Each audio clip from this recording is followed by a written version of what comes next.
No surprise, after the Vegas round of the SMX playoffs, we have some of the bigger names in racing talking about this, from Villapoto to Adam Cianciarulo, who, if you want to see the full thing or full little clip that he said, it'll be at the very end of this video. But the big part of it is he even said that Degan should have been black flagged for this.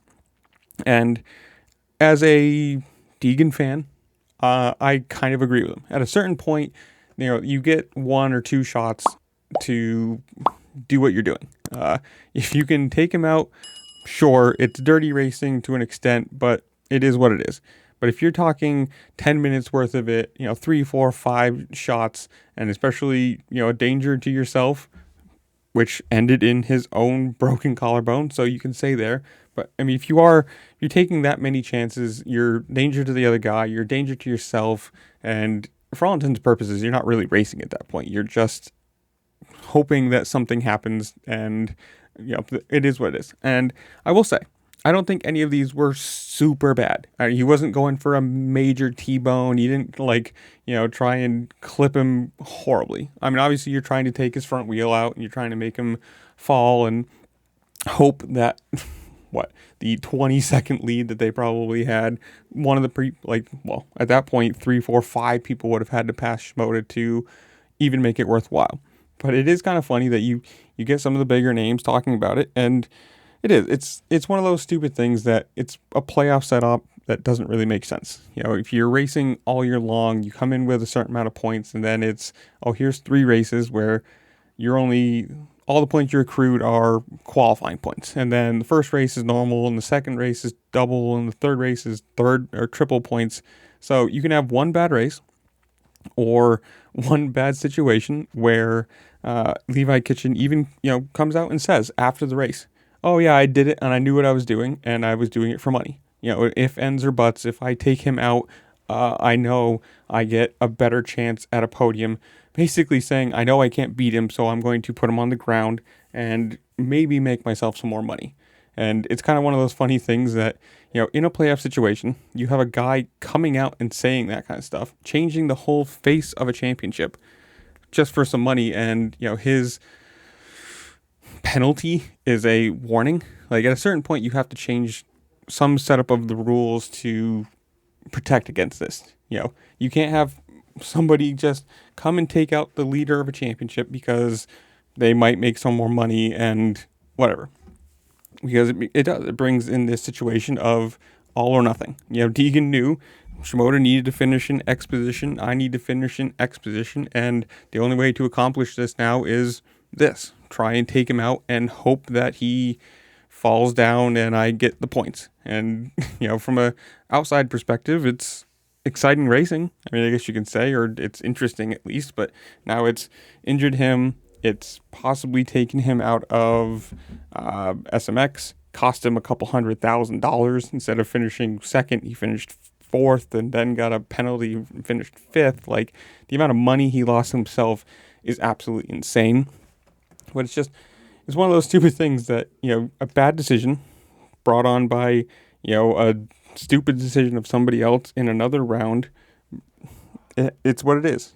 Your math is math, and you can only do what you can do in a certain race. Like, if he went 1-1 and Shimoda just finished behind him, he knew he wasn't going to win, so he tried for it.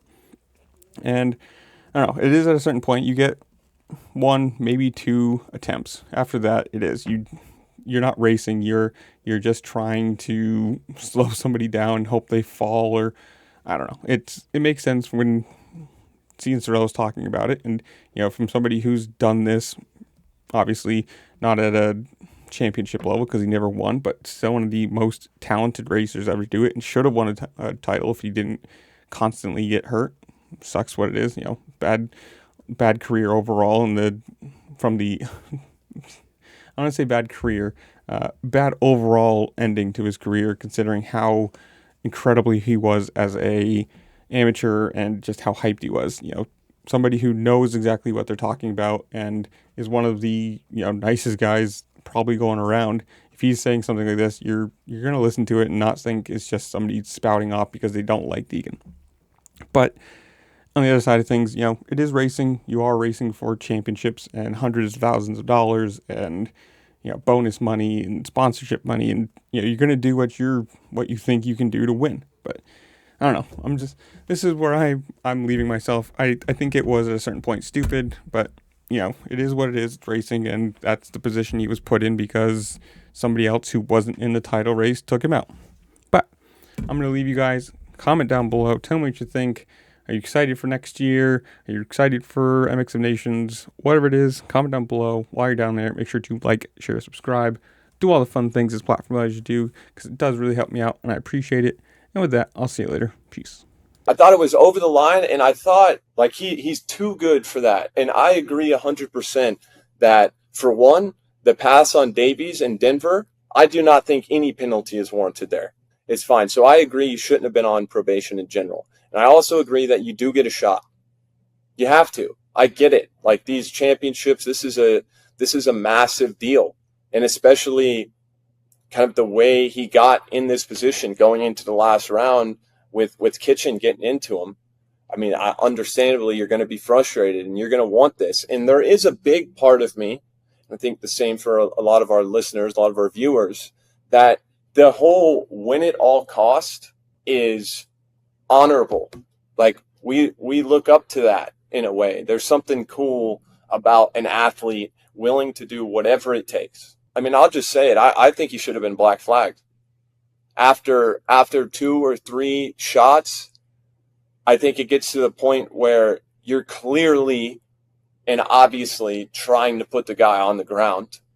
You become a danger to him, a danger to yourself.